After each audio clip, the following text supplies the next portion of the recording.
tutti a tutti, patrioti Bercy. Bonjour à tous.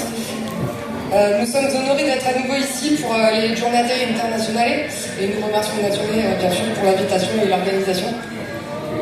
L'année dernière, nous avons pu rencontrer à Corti une importante délégation kanak et il y a peu nous apprenons que l'idée d'un État calédonien est maintenant posée. Nous le savons, dans tous nos pays respectifs, c'est le combat de longue haleine qui mène aux victoires.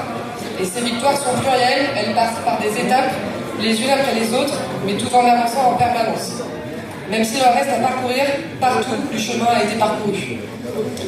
En Bretagne, l'année écoulée a vu s'enchaîner les difficultés dans les mouvements culturels bretons, ajoutées à une nouvelle baisse du nombre des locuteurs bretons et gallo.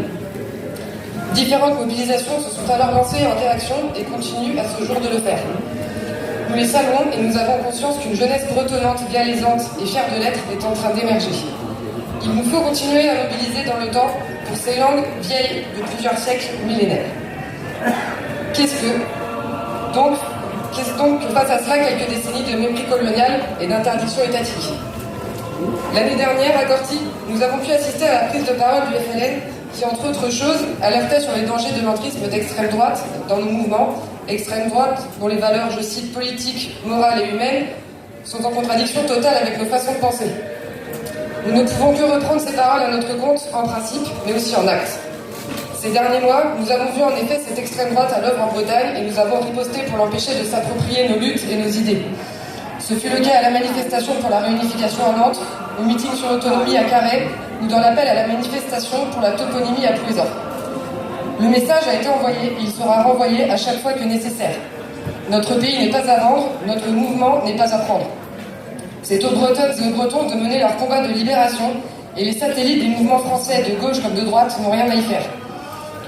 Au-delà de ces sujets, nous continuons bien sûr à construire l'organisation politique que nous souhaitons pour défendre l'indépendance nationale et un choix de société humain, égalitaire et écologique. Les années qui viennent seront marquées par différentes étapes électorales qui font partie de notre processus de construction comme organisation politique indépendantiste.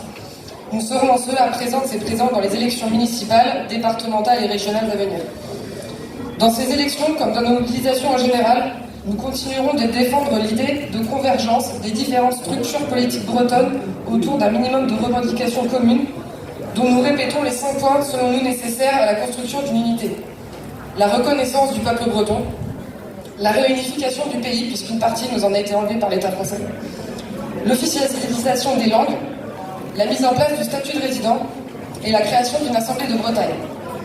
Chacun de ces points sera une étape vers notre libération, mais tout avance vers le même objectif, celui de l'indépendance nationale.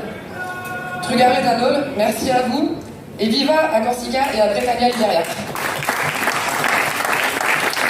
Merci beaucoup, merci aux militants présents pour leur patience et pour leur écoute. Cette conférence de presse est donc terminée. Le prochain débat aura lieu à partir de 15h. Il concernera donc la lutte pour la décolonisation de nos peuples